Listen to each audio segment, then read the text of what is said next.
I say this a lot, and I feel like a lot of people get it, but there is such a huge chunk of Republicans in this country who are hoping that things will just go back to normal, or believe that politics in America will work itself out without anything, without a fight, without a struggle, without even having to leave your chair and turn off the football game. It's just so insane that right now I'm going into comment sections and reading right-wing people saying, "Oh, don't worry, guys. In 2024, we're gonna vote out Biden. We're gonna elect DeSantis, guys, and everything's gonna get changed around. It's gonna be epic." Listen, in 2024, if you're a Republican who holds really any Republican values, you're gonna be considered a terrorist. Because while the normal average American is going to work, is living their life, is raising their children every day, the political elite who is actually making the moves, they have crossed the Rubicon in so many ways. They're pushing open borders, immigration policy, amnesty policy for illegal immigrants. Why? Because now your vote doesn't matter as much. They have millions of people coming in every year who the Democrats can feed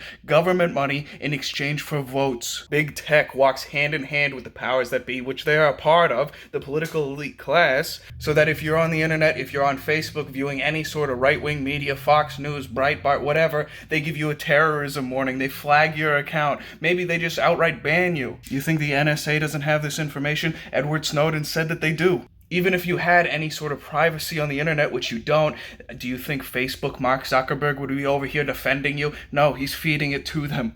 These intelligence agencies, which say that white supremacy is the biggest issue facing this country, white supremacy, by the way, just meaning white people, they've stepped up their game against domestic terrorism, now defining patriotic terrorism, or terrorism where people believe that the government is some sort of swamp or corrupt. That's terrorism. The military is in the middle of a purge of right-wing people, where if you look at right-wing sources too much, they're going to bring you into a room and explain to you why white people are evil and why men are misogynistic evil bastards, lecturing about how it's transphobic to not have sex with a bunch of trans women. And if you aren't sufficiently brainwashed, you'll catch a dishonorable discharge. Well, if the First Amendment's dead, at least we still have the Second Amendment, because they can't violate that one, right? Well, of course they can, using legalese, loopholes, whatever they want. They won't take your guns away, but you'll pay $400, $500 a month for the privilege of owning one. And of course you can have a gun, but that doesn't mean that you can have a weapon of mass destruction known as a AR-15. And half the country, as stupid and misguided as they are,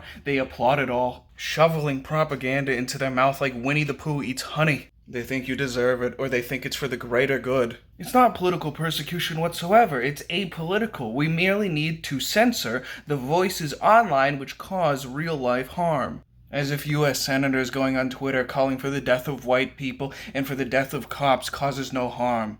You say that the election was a fraud and you get banned off every platform on the internet, but you say that Black Lives Matter should burn and loot down more cities and nothing happens. What? You get a promotion. You get money for that.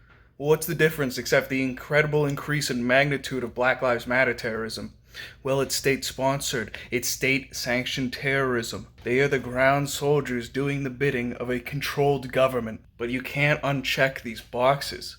Once you are in a tyranny, you can't vote your way out. We do not need the Republican Party to be led by a bunch of politicians from the 1980s who think that in 4 years we're going to have another fair and true election coming up, who think that they are going to be as free or more free in 2028 as they were in 2018.